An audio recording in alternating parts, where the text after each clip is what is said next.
Bonjour à tous. Aujourd'hui, l'ordonnance du divin médecin. Je suis le pain vivant qui est descendu du ciel. Si quelqu'un mange de ce pain, il vivra éternellement. Et le pain que je donnerai, c'est ma chair, que je donnerai pour la vie du monde. Jean 6 au verset 51. Pour la santé et la vitalité de l'âme, le divin médecin a prescrit la communion avec lui-même. Nous devons nous asseoir à ses pieds et apprendre de lui comment devenir doux et humble de cœur. La santé spirituelle dépend de la nourriture donnée à l'esprit et de l'air qu'il respire. L'âme a besoin de nourriture, et pour l'obtention de cette nourriture, la parole de Dieu doit être étudiée. L'inhalation d'un air pur est essentielle à la guérison de la maladie, et il n'est pas moins essentiel que l'atmosphère que nous respirons dans notre vie spirituelle soit pure. Ceci est indispensable à une croissance salutaire dans la grâce. Respirer l'atmosphère transparente qui suscite des pensées pures et des paroles nobles. Choisissez la société des chrétiens.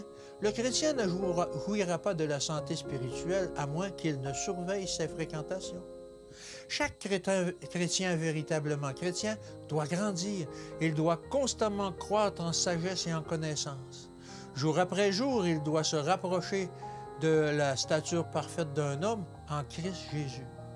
Afin de suivre le Maître, il doit grandir, il doit apprécier de plus en plus profondément l'amour de Dieu et obtenir une connaissance plus précise de sa volonté. Si la lumière ne brille pas avec un éclat de plus en plus vif, sa foi s'affaiblira, son amour diminue. Et à moins qu'il ne perçoive et ne reconnaisse le danger qu'il court, il fait à la cause de Dieu plus de mal qu'un homme franchement incroyant. La piété quitte le temple de son âme et se détourne à la légère des devoirs et des responsabilités. Par lui, le Fils de Dieu est de nouveau crucifié et humilié ouvertement.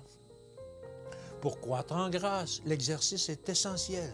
Lorsqu'on fait face aux maladies spirituelles des exercices spirituels, une transformation du caractère prend place. La santé de la vie spirituelle dépend de l'exercice, mais la spiritualité ne peut s'épanouir tant que le cœur est rempli des ulcères purulents de l'égoïsme. L'âme doit être lavée, raffinée, purifiée par la grâce de Dieu.